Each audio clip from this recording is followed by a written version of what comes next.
Hi guys, it's Amanda here. I just want to take a minute of your time to talk about these new audits that we have to do. So as you know, I've been doing audits, Ashley and I have been doing audits almost every day on everyone who has a central line and a Foley catheter. And it's just making sure we're doing the right things for our patients to help prevent these hospital-acquired infections such as a CAUTI or eclepsy. So we implemented this new tool called a cipher rounding tool. So we go around every day with an iPad and we have some questions that we have to see if we're compliant or not.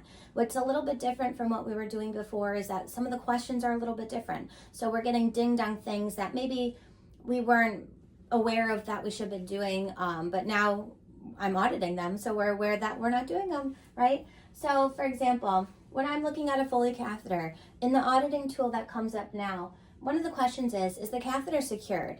So this means, does the catheter have a cath secure? Does the patient have a cath secure on their leg, right? It needs to be taped to their leg so it's not pulling. So that's one of the questions. The next question is the tubing twisted? Is it underneath the patient's leg? Is it twisted or kinked in any way? And we've been pretty good with that, so we're good.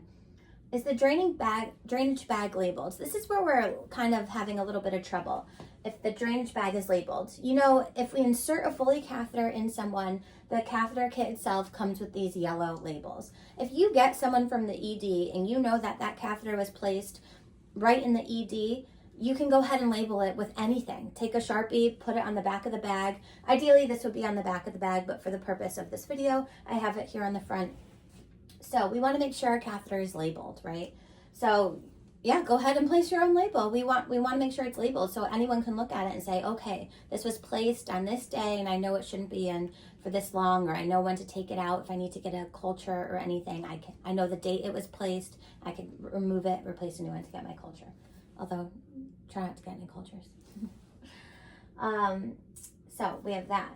Another question, have the Foley wipes been done in the last 24 hours, or in the last shift?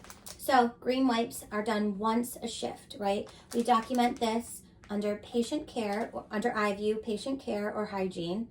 We'll go into that, and it needs to be documented that we did this, and it needs to say Foley wipes. What does it say? Peri-care with Foley wipes, right?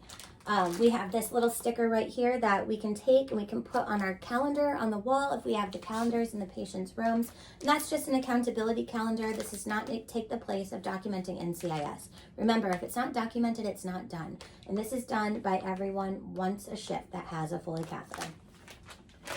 People with Foley catheters also need CHG bathing done. This is done once every 24 hours. So again, anyone with a Foley catheter needs CHG bathing done every 24 hours.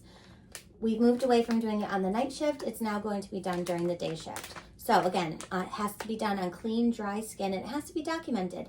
Same area under patient care hygiene, that section of the iView, we're going to put it in there as CHG bathing is done. There is, I'll talk about the test. So those are the important things to remember about CAUTIs and Foleys in our patients. Moving over to eclepsies. So people with a central line. If you look at the board that Ashley made, we put pictures of every central line. Some nurses think, oh, that's a permacath. I don't touch that. That's for dialysis. But it's still a central line. You still have to care for it, and I still have to audit it. So we're going to look at every central line. These include Marharkers, those temporary lines in the groin sometime. Permacaths for dialysis, portacaths, which is pictured right here. Central lines in the neck, central lines in the arm, okay? We're looking at all of those.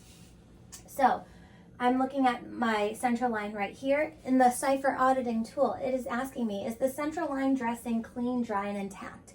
I'm looking for if the line is peeling up at all. I'm going to give it a negative score or negative rating.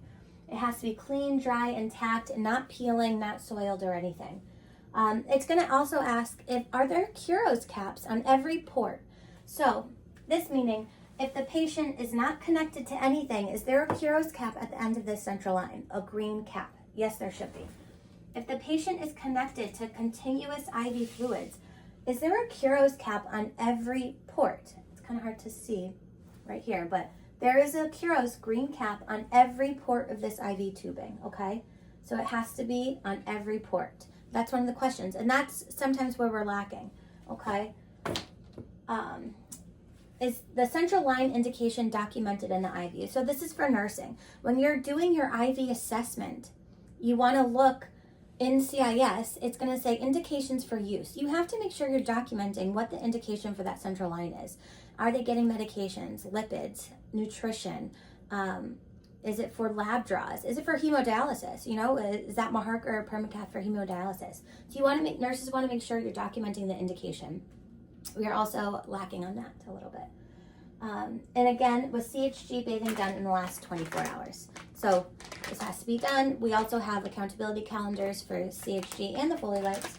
So these just have to be done every 24 hours on the day shift. And nurses, please delegate this to your PCTs, but also if it's a float or a flex PCT, make them aware that this is something that happens on the day shift now, right? And night shift also, if you look at day shift and say, oh, they didn't do it, please do it. Yeah, it's a 24-hour kind of thing. Communication is really important. So if the day PCT didn't get to it, it's something that can be delegated to the night PCT. You know, it just has to be done every 24 hours. And if it's not documented, we get dinged on that. And actually, our scores are going a little bit down, I think, with the new kind of questions that we're having. So those are just important things to remember if anyone has free time and wants to read these reduction guides. It was put out by the educators. It's all our bundles. So anyway, thank you. Bye.